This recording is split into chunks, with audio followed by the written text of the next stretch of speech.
എല്ലാവർക്കും നമസ്കാരം. ഞാനിന്ന് ചാണകം സാധാരണ ഇതുപോലെ ചെറിയ രീതിയിലൊക്കെ പശു വളർത്തുന്നവർക്ക് എങ്ങനെ ഒട്ടും മണമൊന്നുമില്ലാണ്ട് നല്ല രീതിയിൽ ചാണകം ഉണക്കി സൂക്ഷിക്കുക എന്നുള്ളതാണ്. മഴക്കാലത്ത് ചെറിയ ചിലവേ ഉണ്ടായിട്ടുള്ളൂ കേട്ടോ. ഒരു ഷീറ്റ് മേടിക്കുന്നതും കുറച്ച് കല്ലും മേടിക്കാനുള്ള ഇത് എക്സ്പെൻസ് ആയുള്ളൂ. പിന്നെ കെട്ടിയതൊക്കെ ഞങ്ങൾ തന്നെ ആയതുകൊണ്ട് എല്ലാവരും റെസ്റ്റ് എടുക്കുന്ന സമയമാണ് ഇപ്പോൾ പശുക്കൾ. അപ്പോൾ ഇതാണ് കാണുന്നത്.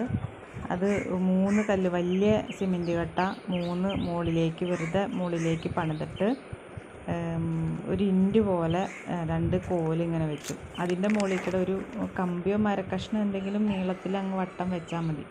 എന്നിട്ടൊരു ഷീറ്റ് ഇട്ടു. അത്രേ ചെയ്തിട്ടുള്ളൂ. അപ്പോൾ നേരെ ഷീറ്റ് ഇട്ടിട്ടുണ്ടെങ്കിൽ വെള്ളം വരുമ്പോൾ അതിലേക്ക് വരുമല്ലോ. അതുകൊണ്ടാണ് ഇങ്ങനെ ചെയ്തത്.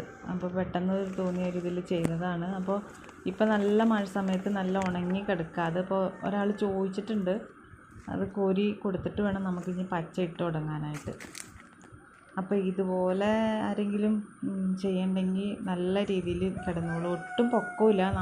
നമ്മുടെ പൊക്കത്തേക്കാളും താണ പൊക്കത്തിലാണ് ഇപ്പോൾ നിൽക്കണത്. അപ്പോൾ ആ ഷീറ്റിങ് പൊക്കിയെടുത്ത് മാറ്റി വെച്ചിട്ട് നമുക്ക് ഒരു സൈഡ് മാറ്റിയിട്ട് നമുക്ക് ചാണകം കോരി എടുക്കാനും എളുപ്പമാണ്. വേറെ ഒന്നും ചെയ്തിട്ടില്ല. സൈഡൊക്കെ വെറുതെ ഒരു കല്ലോ എന്തെങ്കിലും നമ്മുടെ വേസ്റ്റ് കഷ്ണങ്ങളൊക്കെ വെച്ചാൽ മതി.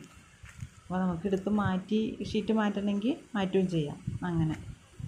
അപ്പോൾ ഇതൊന്ന് കാണിക്കാമെന്ന് കരുതി. തുടക്കക്കാരായിട്ട് ആരെങ്കിലുമൊക്കെ പണിതിട്ടുണ്ടെങ്കിൽ ഇതുപോലെ ചെയ്താൽ മതി. അപ്പോൾ എളുപ്പമായിരിക്കും. കുറച്ച് സ്ഥലം മതിയല്ലോ. ഓക്കെ.